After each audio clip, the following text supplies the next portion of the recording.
Hi, I'm Atlas, and I love mascot characters. I specifically love the ones that are so round and cartoony looking you can't help but want to squeeze the life out of them. For a while now, I've watched a lot of artists I really love make merchandise of their own mascot characters, and I've wanted to do the same. But for some reason, I thought it would be some long, far-out goal that I can't quite reach yet. Until one day I said, why can't I do it? What's stopping me from making cute little creatures and seeing where it takes me? So that night I worked on creating the little creature of my dream, and that brings me to the topic of today's video. Let me introduce Scampi and Tempura. I have been adoring these two so far, so I kind of just wanted to talk about them. Without further ado, let's get into it. I made Scampi first, and initially I wanted to go with a very typical mascot body type, round with little arms and legs and a big head and so on. I knew pretty much from the start I wanted them to be some kind of clown shrimp cat. A weird combo, I'm sure, but I'm a big fan of those three things, so I wanted to make it work. For quite a while I was struggling with the body shape.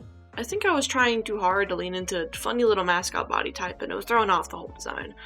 Until I saw this glorious image on Pinterest. The artist, from what I found in my Google searching, seems to be this Twitter user. I think it's pronounced Yuki Yuching 911. I'm not entirely sure on that, don't quote me. And seeing the character changed the game. I saw that and then immediately everything clicked into place and I knew exactly what I wanted to do. I locked in and sketched this. And I knew he was perfect. The coloring was simple enough as well. Originally I'd wanted to make him blue with pink and yellow accents, but it didn't feel right in that particular orientation. So I messed around until I settled on a white body with blue, pink, and yellow accents. I had to do those colors because, well, honestly I just love those colors and I wanted an excuse to use them together more. After I made Scampi, I felt sad. Not because I didn't like him, I love him to death, but because he was all alone. He had no friends. Now, I don't want to make a mascot group like Sanrio or Chikawa, but I did at least want him to have a friend.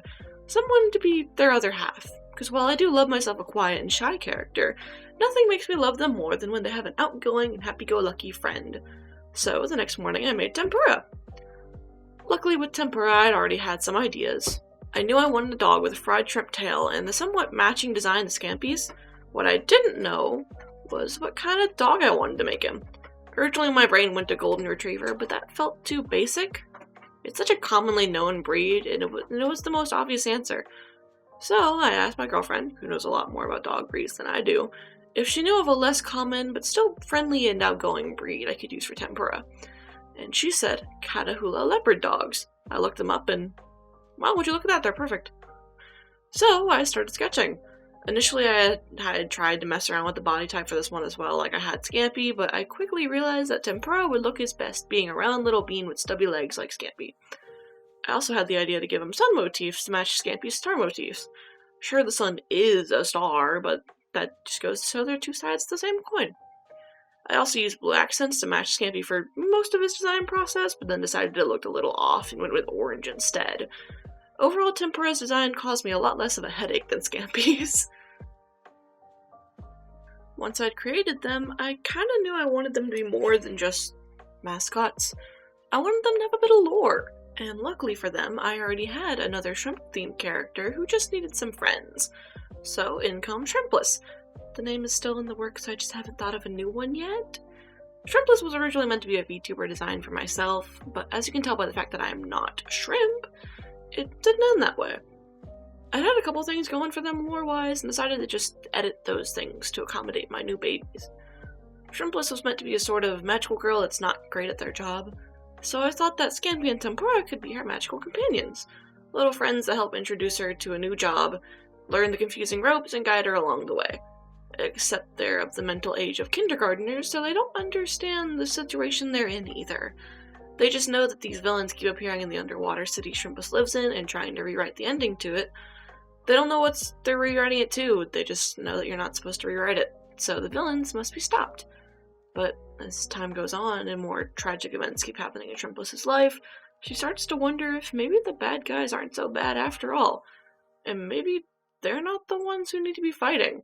Whoever is behind their story seems to be hell-bent on making them suffer, so Trump list changes their focus. But is that of their own will, or were they fated to do so from the start? As you can probably tell, I've been having fun with this concept. I plan to hopefully do more with it in the future, so stay tuned for potentially more videos as I build the world and the story. For now, that's all the lore I have, and to close this out, I wanted to briefly show all the merch designs I've been working on of them. I've been having a lot of fun designing little stickers of them, and I hope to get them produced for sale on my Etsy sometime soon.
that's about it. If you liked the video, let me know in the comments and consider subscribing for more. Thank you so much for watching, and I hope you have a lovely day. Bye-bye!